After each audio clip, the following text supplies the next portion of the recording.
1950년 경상북도 경산군 평산동에 위치한 코발트 광산에서 우리나라 역사상 가장 큰 규모의 민간인 학살 사건이 있었습니다.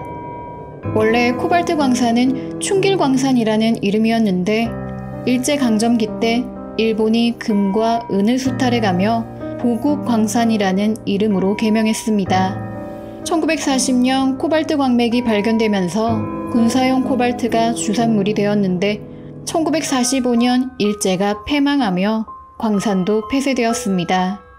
이곳에서 1950년 7월부터 9월까지 약 2달 동안 군경에 의한 민간인 학살이 일어났는데요. 희생자들은 국민보도연맹원들과 대구형무소 재소자들이었습니다. 국민보도연맹원은 보도연맹 가입 시 이름과 주소를 기재했기 때문에 정보가 쉽게 노출이 되었는데요. 그래서 대부분 집에 있다가 군경에 의해 끌려갔습니다. 이 중엔 부녀자들도 있었고 정치와는 아무 상관없는 사람들이 많았다고 합니다. 이들은 적법한 재판이나 법적 절차 없이 연행되었는데요. 그렇게 연행된 사람들은 경찰서 유치장이나 수리조합 창고에 갇혀 조사를 받았습니다. 신문을의 죄 강도에 따라 A, B, C 등급으로 나눠졌는데 A등급, B등급, C등급을 받은 사람들은 광산으로 끌고 가 바로 처형을 했다고 합니다. 사람들을 2~3명씩 철사나 줄에 묶어 수직으로 파내려진 갱도 입구에 세워놓고 밀어서 떨어뜨리거나 총살을 했는데요. 일부 살아남을 가능성에 대비해 사람들이 떨어진 갱도 밑으로 총격을 가하거나 기름을 뿌려 불을 지르기도 하고 폭약까지 사용한 흔적이 있다고 합니다. 그렇게 희생된 희생자 수는 진실화훼위원회에서 공식적으로 1800명으로 추정한다고 발표하였는데요. 유족회와 시민사회에서는 희생자 수를 3500명 이상이라고 추정하고 있습니다. 그럼 이런 끔찍한 사건은 도대체 왜 일어난 걸까요? 6.25가 발발하기 1년 전 이승만 대통령은 남한에서 좌익활동을 한 적이 있는 사람들을 모아 국민보도연맹이라는 단체를 만들었습니다. 정치적 사상이 다른 사람들을 국가에서 계몽, 지도하기 위한 취지였는데요. 문제는 좌익사범도 있었지만 단순 가담자나 타인의 권유에 의해 가입을 한 경우도 있었다고 합니다. 자발적인 가입을 독려하기 위해 가입하는 사람들에게 식량을 배급하기도 했다고 하는데요. 그래서 아무것도 모르는 사람들은 이 식량을 받기 위해 가입한 경우가 많았다고 합니다.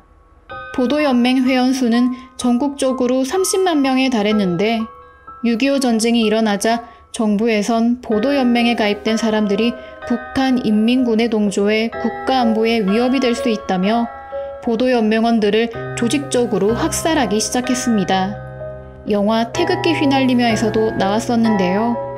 전쟁 중에 먹을 게 없어 사람들이 굶어가는데 나라에서 서명만 하면 쌀을 준다고 합니다.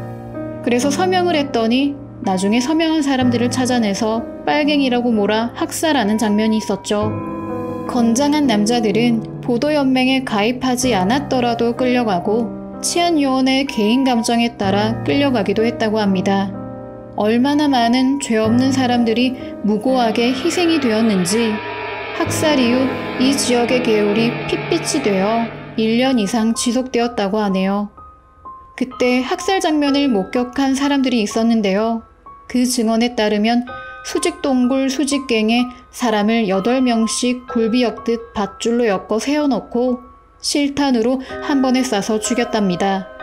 사람들이 다 연결되어 묶여 있으니까 총으로 한 명만 쏴서 떨어져도 나머지 7명이 줄줄이 밑으로 떨어졌대요. 나중에는 그것도 귀찮으니까 개머리판으로 머리를 찍어 떨어져 죽였답니다. 그렇게 죽은 사람들은 차에 장작더미 싣듯이 차곡차곡 포개져 일주일씩 실어 날랐다고 하네요. 이 사건은 진실화해를 위한 과거사 정리위원회에서 2006년 4월 25일 조사가 시작되었고요. 위원회에선 2009년 11월 17일에 이 사건을 집단 학살이라 판정했습니다. 그리고 2014년 그것이 알고 싶다에서 이 사건을 재조명하면서 이야기가 알려지게 되었습니다.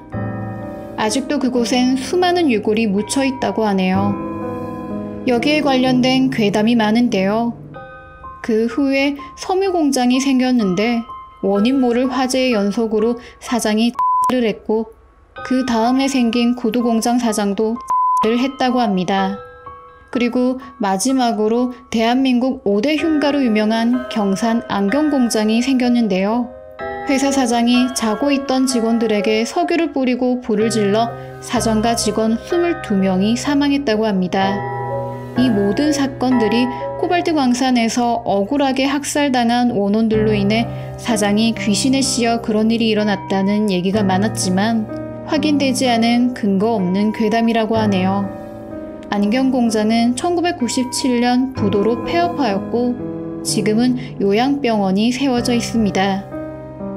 저도 이 이야기는 경산 안경공장이라는 유명한 흉가 괴담 정도로만 알고 있었는데요. 괴담보다는 이런 아픈 역사에 주목해 보다 많은 사람들이 알아주시고 기억해 주셨으면 좋겠습니다.